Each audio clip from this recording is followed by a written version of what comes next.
Hoy quiero hablarle a alguien que se cansó de sonreír por fuera mientras por dentro se cae a pedazos. Quiero hablarle a la mujer que carga una culpa antigua como si fuera una maleta llena de piedras. Quiero hablarle al hombre que viene caminando con temor desde hace tanto tiempo que ya le parece normal vivir sobresaltado. Quiero hablarle al que ora, al que llora, al que se acuesta tarde pensando en todo lo que hizo mal, en todo lo que no pudo arreglar, en todo lo que perdió, en todo lo que arruinó. Y si estás ahí, si ese eres tú, escucha esto con toda tu alma. Hoy Dios te libera de la culpa y del temor. No mañana, no cuando te vuelvas perfecto, no cuando logres recomponer todas tus ruinas, no cuando aprendas a decir las palabras correctas. Hoy, porque hay cadenas que no se rompen por calendario, se rompen por revelación. Y hoy el Espíritu Santo quiere meterse en ese cuarto oscuro del alma donde has escondido tus acusaciones, tus recuerdos, tus fracasos, tus vergüenzas, y quiere encender una luz, no una luz religiosa, no una frase motivacional, no un consuelo barato. Quiere encender la luz de la verdad de Dios. Hay gente que vive confundiendo convicción con condenación, y no son lo mismo. La convicción del Espíritu Santo te muestra el pecado para llevarte al Padre. La condenación del enemigo te recuerda el pecado para alejarte del Padre. La convicción te dice, ven, arrepiéntete, todavía hay gracia. La condenación te dice, no vengas, ya es tarde, ya arruinaste todo. La convicción abre una puerta. La condenación te empuja a un calabozo. La convicción sana, la condenación infecta. Por eso tienes que aprender a discernir qué voz estás escuchando, porque no toda voz que te hace sentir mal viene de Dios. La culpa mal administrada se vuelve un tirano. Al principio parece sensibilidad espiritual, pero después se transforma en una prisión. Ya no te deja adorar con libertad, ya no te deja levantar las manos, ya no te deja disfrutar una bendición sin pensar no me la merezco, y claro que no la mereces. Esa es precisamente la definición de gracia. Si todo lo que Dios te diera tuviera que venir por mérito, entonces nadie podría respirar tranquilo delante de Él. Nadie. Ni el más santo, ni el más disciplinado, ni el más antiguo en la fe. Todos necesitamos misericordia. Mira cómo empezó todo en Génesis 3. Adán y Eva pecan y lo primero que aparece no es solo desobediencia. Aparece vergüenza, aparece culpa, aparece miedo. Ellos oyen la voz de Dios y se esconden. Y eso es tremendo porque el pecado siempre nos vende una falsa promesa de libertad, pero termina produciendo escondites. El enemigo te dice, hazlo, nadie se va a enterar. Y cuando lo haces, te susurra, ahora escóndete, no dejes que nadie te vea. El pecado primero seduce, luego acusa, primero adormece, luego avergüenza, primero promete placer, después cobra con intereses de terror. Adán dijo algo devastador, tuve miedo.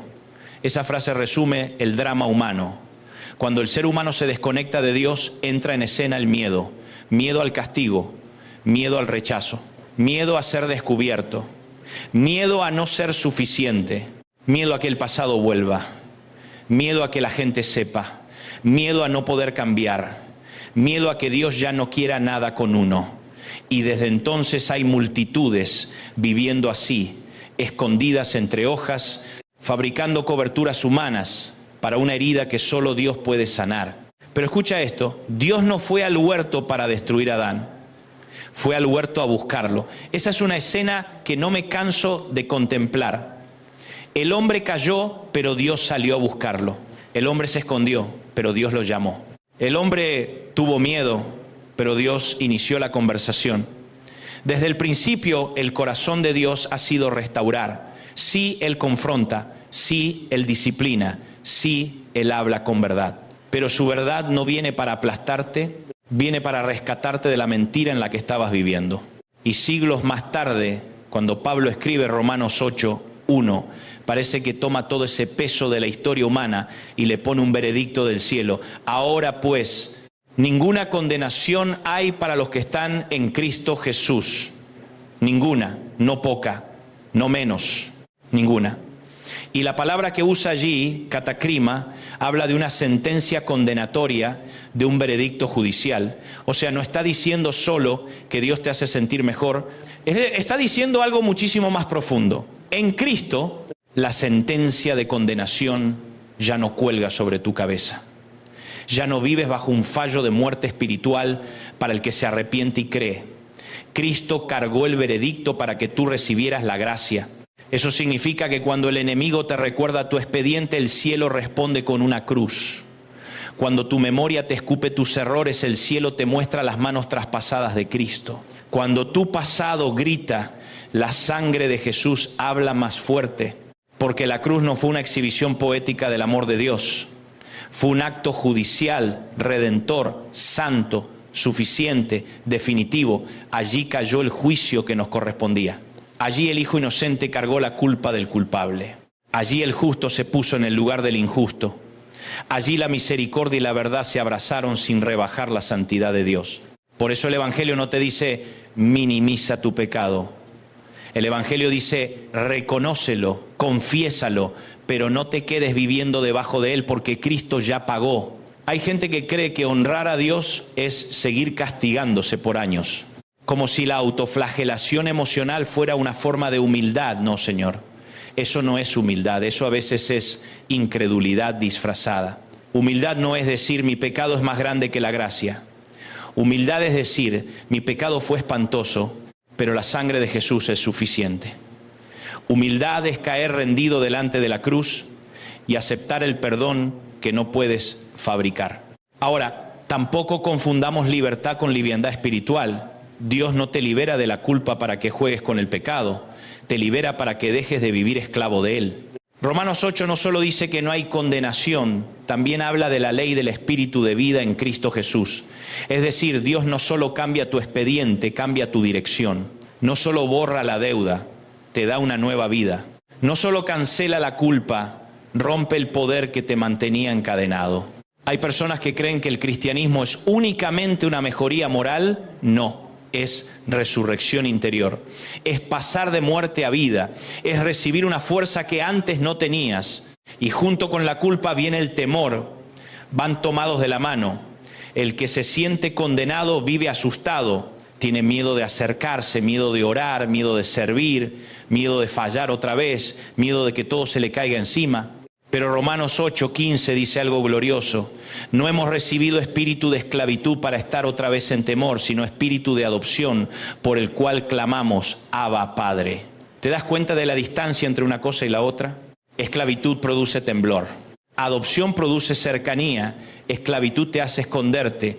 Adopción te hace correr al Padre. Esclavitud te hace pensar, si me acerco me rechaza. Adopción te hace decir, aunque vengo roto, sigo siendo hijo. Y aquí hay una maravilla del Evangelio que a veces no terminamos de entender. Dios no solo te perdona para tolerarte a distancia, Dios te adopta, te mete en su casa, te da apellido, te da mesa, te da herencia, te da acceso, te da intimidad. No eres un caso clínico que Él atiende con fastidio. No eres un archivo inconveniente en el cielo. Eres un hijo rescatado por gracia. Eres una hija recibida por amor. Y cuando eso se vuelve revelación, se empieza a morir una parte del temor que te acompañó toda la vida, porque hay miedos que no nacen de la prudencia, nacen del abandono. Hay gente que nunca terminó de creer que Dios de verdad la ama. Cree en su poder, sí. Cree en su existencia, sí. Cree en sus milagros, sí. Pero no logra descansar en su amor. Y 1 Juan 4:18 nos regala una verdad de esas que deberían hacernos llorar de alivio. El perfecto amor echa fuera el temor, porque el temor lleva en sí castigo. Es decir, el miedo del que habla ese texto no es el santo temor reverente a Dios. Es el terror al castigo. El espanto de pensar que solo me espera rechazo, juicio, puerta cerrada. Y el apóstol Juan dice, el amor maduro de Dios expulsa ese miedo. Lo saca, lo desaloja, no negocia con él. No le alquila una habitación en el alma, lo echa fuera. Cuando uno comprende que el castigo cayó sobre Cristo, el corazón empieza a soltar el miedo a la condena. No porque dejamos de tomar en serio a Dios, sino porque por fin empezamos a tomar en serio lo que Cristo hizo. Mira al hijo pródigo en Lucas 15. Ese muchacho no volvió con un discurso de dignidad, volvió quebrado, volvió oliendo a fracaso.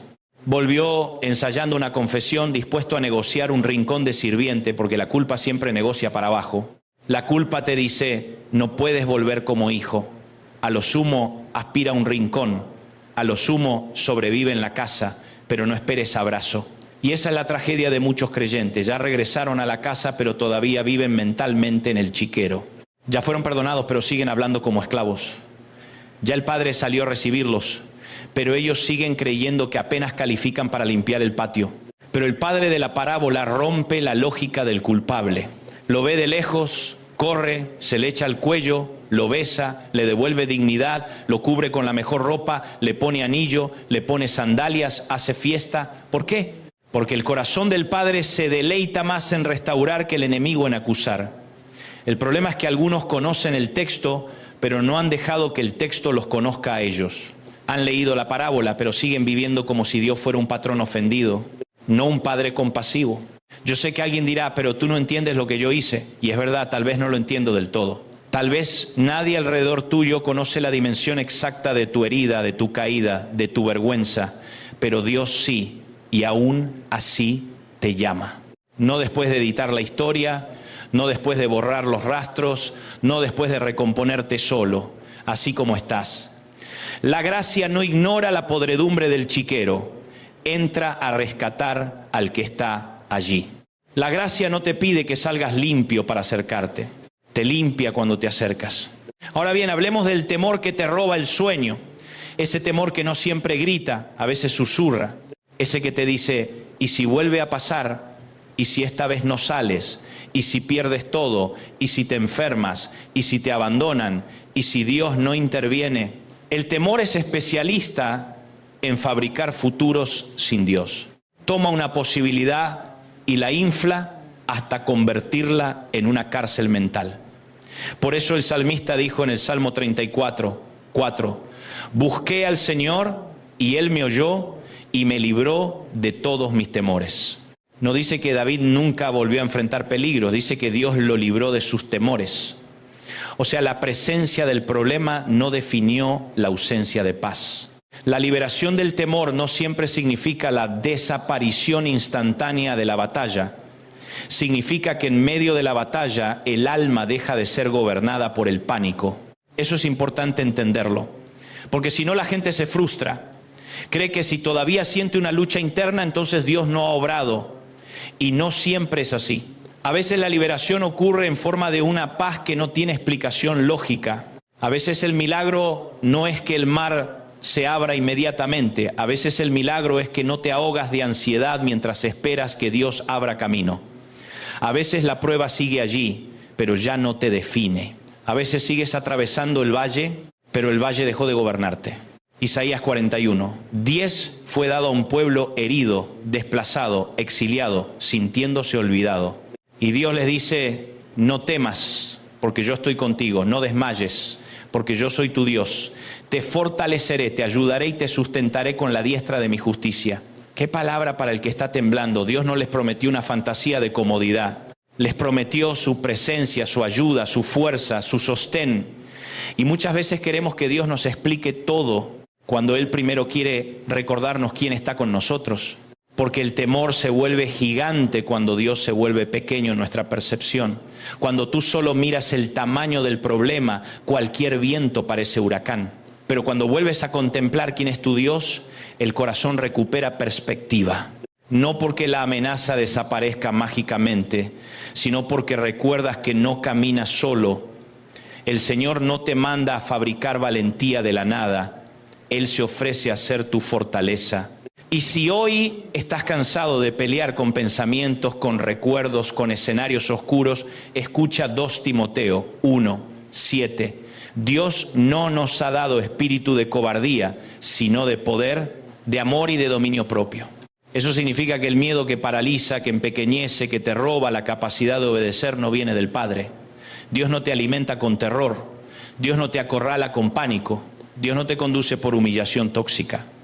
Él da poder para enfrentar, amor para no endurecerte y dominio propio para no perderte en el caos interior. Y aquí quiero hacer una aplicación pastoral para alguien que me está oyendo con el alma apretada. No todo pensamiento merece ser creído. No porque algo sonó dentro de tu cabeza significa que viene del cielo. Hay pensamientos que son ecos del trauma. Otros son susurros de la acusación. Otros nacen de heridas viejas. Y algunos son mentiras descaradas del enemigo. Por eso tienes que aprender a responder con la palabra. Si el miedo te dice vas a terminar solo, tú respondes: no me dejará ni me desamparará. Si la culpa te dice Dios ya no quiere saber nada de ti, tú respondes: ninguna condenación hay para los que están en Cristo Jesús. Si la ansiedad te dice no vas a resistir, tú respondes: te fortaleceré y te ayudaré. La fe no es negar la batalla, es pelear con la verdad. Y cuando falles, porque a veces volverás a tropezar en algo, recuerda Hebreos 4:14 al 16, tenemos un gran sumo sacerdote, Jesucristo, que se compadece de nuestras debilidades. Por eso podemos acercarnos confiadamente al trono de la gracia para alcanzar misericordia y hallar gracia para el oportuno socorro. Me fascina esa expresión, trono de la gracia. No dice trono de la vergüenza. No dice trono del te lo die. No dice trono del ahora arréglatela solo. Es trono de gracia. Y uno puede acercarse confiadamente, no por la calidad de su desempeño, sino por la suficiencia de Cristo. No porque oró hermoso, no porque tuvo una semana impecable, no porque lloró lo suficiente. Se acerca por Jesús. Hay gente que cuando más necesita orar, menos ora porque se siente indigna. Y precisamente cuando más roto estás es cuando más tienes que correr al trono de la gracia. No a esconderte, no a anestesiarte, no a distraerte, a acercarte. Porque la gracia no es solo para el inicio de la vida cristiana, es para cada paso del camino. Hay una imagen hermosa usada para explicar ese socorro oportuno, ayuda que sostiene una embarcación en medio de la tormenta para que no se desarme. Eso hace la gracia de Dios. A veces no saca la tormenta de inmediato, pero evita que te despedaces por dentro. A veces no calla el viento en el minuto 1, pero mantiene tu alma unida mientras cruzas la noche. A veces la victoria no se parece al guión que tú habías escrito, pero allí está el Señor, sosteniendo cada tabla de tu barca para que no te hundas. Y quiero detenerme un instante en esto. Dios no solo te perdona del pecado cometido, también quiere sanar la identidad deformada que la culpa dejó en ti.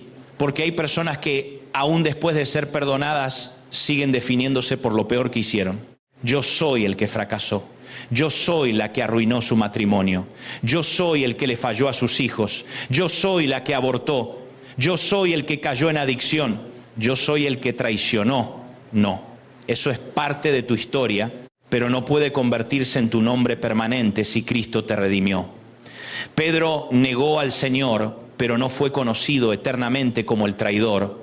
Fue restaurado, levantado y usado poderosamente por Dios. El perdón no borra la memoria histórica, pero sí cancela la identidad condenada. Tal vez llevas años sirviendo, viniendo a la iglesia, cantando, trabajando, sonriendo, pero hay una habitación interna que nunca entregaste, un rincón lleno de culpa privada, un cementerio de escenas que te visitan de noche. Y hoy el Señor está diciendo: abre esa puerta, no para avergonzarte más, sino para sanarte de verdad. Porque lo que esconde se pudre, lo que expones a la luz de Cristo empieza a sanar. La confesión no humilla al alma redimida, la libera. Santiago dice que confesemos nuestras faltas y oremos unos por otros para ser sanados. Hay culpas que no se rompen solo con fuerza de voluntad, se rompen cuando la verdad sale del escondite y se encuentra con la gracia. Ahora déjame decirte algo más. El enemigo ama la culpa porque la culpa te inmoviliza, pero Dios ama el arrepentimiento porque el arrepentimiento te devuelve el movimiento. El hijo pródigo no se quedó practicando su discurso eternamente. Se levantó. David no se quedó solo llorando su pecado, clamó por un corazón limpio. Pedro no se quedó ahogado en la negación, lloró amargamente y luego fue restaurado. El arrepentimiento genuino no es teatro emocional, es volverse a Dios. Es decir, Señor, no tengo excusas, aquí estoy, lávame, reordéname, rehazme, y el Dios que resucita muertos sabe qué hacer con pedazos humanos. Si me estás escuchando y has vivido bajo culpa religiosa, te digo algo con amor. Dios no se glorifica en verte arrastrarte, Dios se glorifica en restaurar al caído. Si me estás escuchando y el temor te tiene secuestrado, te digo algo con autoridad bíblica. No naciste de nuevo para vivir encadenado al pánico. Si me estás escuchando y sientes que tu historia quedó arruinada para siempre, te digo algo en el nombre de Jesús. La última palabra sobre tu vida no la tiene tu peor noche, la tiene la gracia de Dios. Y sí, tal vez hay consecuencias que todavía tienes que atravesar. Tal vez pediste perdón y aún así hay relaciones que deberán reconstruirse con tiempo. Tal vez la sanidad emocional será un proceso. Tal vez algunas heridas necesitarán consejería, acompañamiento pastoral, disciplina espiritual, restitución cuando corresponda. Pero una cosa es proceso y otra cosa es condena. Una cosa es caminar restauración y otra cosa es seguir viviendo sentenciado. El proceso puede ser largo, pero la condena fue cancelada en Cristo. El proceso puede requerir paciencia, pero tu acceso al Padre ya fue abierto. El proceso puede incluir lágrimas, pero ya no estás solo ni desechado. Escúchame bien. El miedo te hace correr lejos de Dios. La fe te hace correr hacia Dios. La culpa tóxica te dice, aléjate hasta arreglarte. El Evangelio te dice, acércate para que Él te arregle. El temor te hace vivir a la defensiva. El amor del Padre te enseña a descansar. Y descansar no es volverse pasivo, es dejar de pelear para probar tu valor y empezar a vivir desde el valor que Cristo ya te otorgó. Hoy el Señor quiere romper 3 mentiras sobre tu vida. La primera, soy lo que hice. Mentira. En Cristo eres una nueva creación. La segunda, Dios me tolera, pero no me quiere cerca. Mentira. Has recibido espíritu de adopción. La tercera, siempre voy a vivir así, con este miedo. Mentira. El perfecto amor echa fuera el temor. ¿Puede haber una batalla? Sí. ¿Puede haber un camino de renovación mental? Sí. Pero no estás destinado a ser siervo del miedo. Así que hoy renuncia a seguir besando tus cadenas. Renuncia a hacer las paces con un nivel de culpa que Cristo no te pidió que cargues. Renuncia a llamar prudencia a un temor que en realidad te roba obediencia. Renuncia a esconderte detrás de hojas de higuera espirituales. Sal del escondite, vuelve a la casa, mira la cruz, levanta la cabeza, respira otra vez. Hay gracia para ti, hay misericordia para ti, hay ayuda oportuna para ti, hay restauración para ti, hay una mesa preparada para ti. Hay una voz de Padre que todavía te llama hijo, hija, amado, redimida, restaurado, recibido. Y antes de terminar, quiero decirte algo más. Con el corazón abierto, deja de castigarte por sobrevivir. Hay personas que cargan culpa por no haber reaccionado mejor, por no haber sido más fuertes, por no haber sabido, por haberse quebrado, por haberse deprimido, por haberse asustado. Pero el Señor también sana esa culpa. Tú no eres menos espiritual porque alguna vez hayas temblado. No eres menos amado porque te haya dolido. No eres menos digno de la gracia porque hayas llegado arrastrándote. El Padre no desprecia el corazón contrito y humillado. Él lo recibe, Él lo levanta, Él lo vuelve a poner de pie.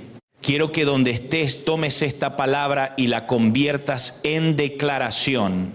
En Cristo no vivo condenado. En Cristo no vivo huérfano. En Cristo no vivo secuestrado por el miedo. Soy perdonado. Soy adoptado. Soy sostenido. Soy ayudado. Soy restaurado. La voz que manda sobre mi vida no es la de la culpa ni la del temor. Es la voz de mi Padre. Oremos.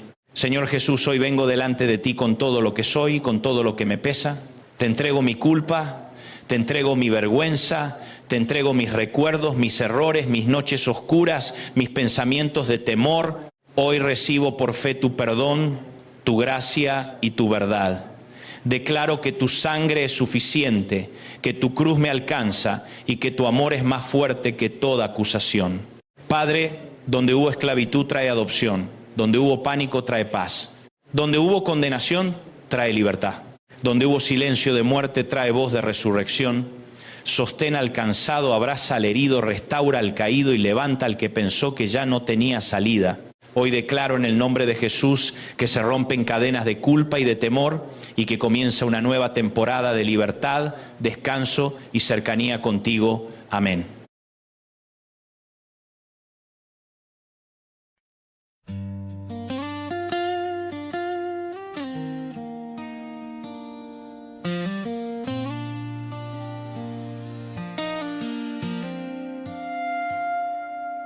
Everything I used to live for faded slowly out of sight.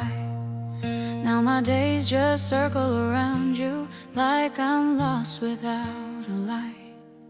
All the noise just turns to silence when your memory comes through. And the world I once was chasing now feels small and shaped like you.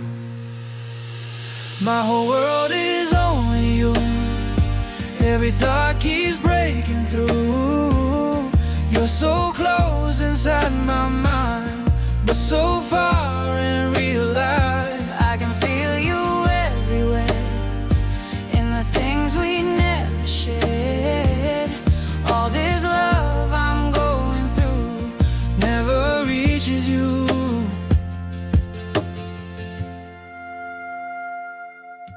Every image feels so real now, like you're standing next to me. But the truth is in the silence, you were never meant to see. My whole world is only you. Every thought keeps breaking through. You're so close inside my mind, but so far in real life. I can feel you everywhere, in the things we never shared.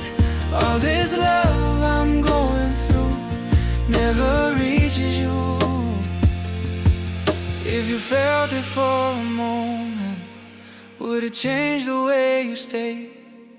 Or would I still be the shadow that just fades away?